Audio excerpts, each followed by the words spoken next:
sme to budovali s tým, že tak jak my máme to heslo Spolu sme KCC a o to nám tu ide. Tak. Aby sa tu tí pretekári cítili dobre a radi sa sem vracali. To je podstatné. Ideme sa povenovať teda tým víťazom? Poďme na to. No dobre, ja si myslím, že oni už na to čakajú. Sú tu niekde po ľavej strane, ja som to v podstate už na začiatku aj povedal, už je to napätie také opadlo, lebo to hlavné napätie bolo, asi viem predstaviť, čo tí chalani prežívali, keď sme prechádzali na tú druhú stranu na dvojku a išli sme robiť živý prenos. Ale teda poprosím víťazov Kráľová a Carb Cup, aby prišli tu medzi nás, ja ich potom aj oficiálne predstavím. Takže Kráľovú Carb Cup 2025 vyhrávajú chalani z Carbson Bites!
Ešte predtým, ako prví prichádzajú chalani zo Squad Carb, ktorí chytili rybu 27,5 kg.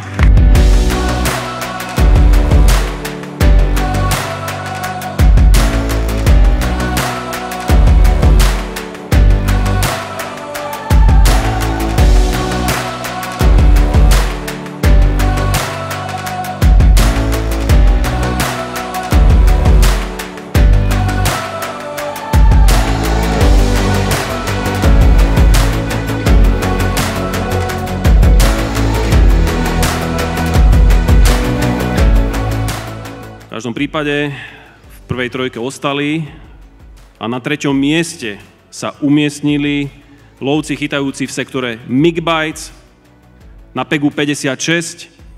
Chytili spolu 50,1 kg rýb a sú to CT Carbstar.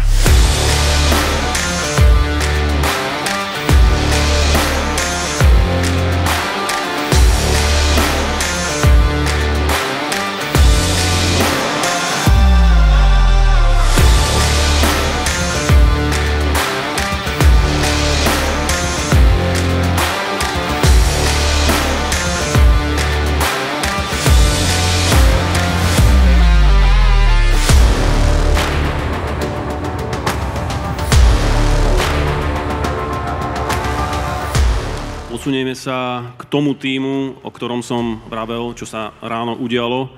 Sledovali ste určite živý prenos, kedy chalani chytili krásnu rybu, dokonca tam bola ešte mierna dramatizácia a čakali sme, že či ešte náhodou sa niečo neudeje. Už sa neudialo a prvá dvojka teda ostala takto, ako je. No a teda na druhom mieste a na lovnom mieste aj 2 s celkovým súčtom 54,15 kg sa umiestnili domáci matadori, kde sme robili aj jeden rozhovor. CT Fishmaster Team!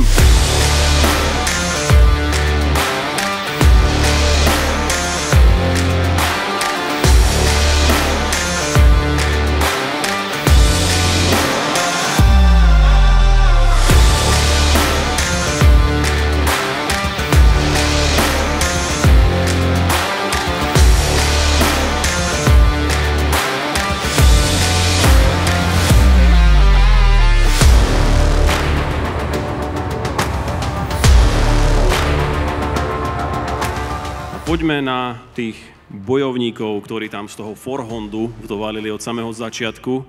Tých rýb bolo mnoho a oni dneska v tom živáku vraveli, že ale tá posledná polhodina bola asi najhoršia pre nich v živote, možno rybárskom, neviem, kedy nevedeli, čo sa bude diať, ako sa to bude posúvať.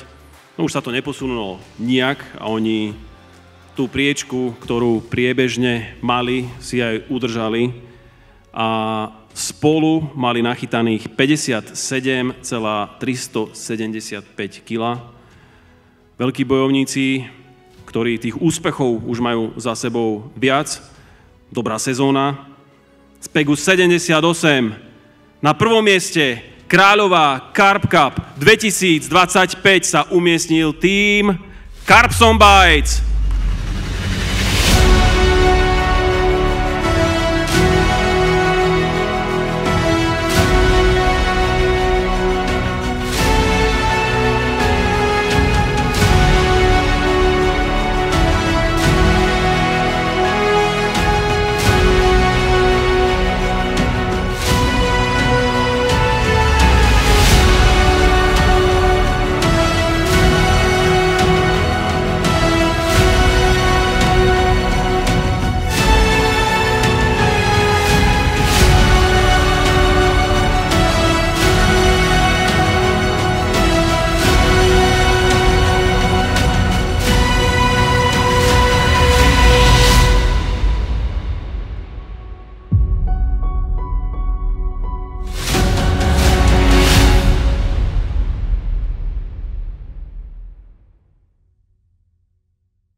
Skončil sa 3. ročník Kráľová Carp Cup. Táto sála ostala prázdna, chalani sa rozleteli domov za svojimi rodinami, ale ja poprosím chalanov, organizátorov pretekov, aby teraz tak tesne po tom preteku zhodnotili tie práve pocity, ktoré teraz prežívajú. Stačí 2 vetami, chalani. Tak tie pocity sú na jednej strane, je to taký smútok, že skončilo niečo pekné, na čom sme rok robili, ale na druhej strane je aj únava, ktorá už sa na nás podpisuje, takže sme už radi, aj že ideme domov, ale všetko dobre dopadlo, takže sme maximálne spokojní. Ja keď to mám nejako za seba zhrnúť, tak začiatok bol famózny, vyletelo nám to, či emócie, či nálada, všetko nám vyletelo na 100%, potom sa to v strede nejako troška utlmilo, ale zasa záver bol famózny a užili sme si či poslednú rybu, či tento ceremoniál a myslím, že všetko dopadlo super a sme spokojní. Na tom ukončovacom ceremoniáli sme asi všetci povedali to, čo sme chceli povedať, čo sme mali na srdci. Naozaj teraz asi všetci, či sme to my ako organizačný štáb alebo chalani, ktorí nám pomáhali, sa tešia domov za svojimi rodinami, takže u mňa to je asi tá topka, už sa na nich neviem dočkať a uvidíme, čo bude na budúci rok. Chlapci, veľmi pekne ďakujem. Ďakujem za možnosť opäť byť súčasťou tohto srdciarskeho tímu. pretek bol naozaj úžasný, užili sme si to všetci. Ako Majko povedal, si to na nás troška vidieť, že tá únava tu je, ale to je úplne normálne. A budeme to robiť aj naďalej takto. Sme tu pre vás, sme tu preto, aby ste nás doslova za tento týždeň vyšťavili. My vám za to ďakujeme, poviem takto. A na záver si povedzme, chalani, to naše. Spolu sme KCC.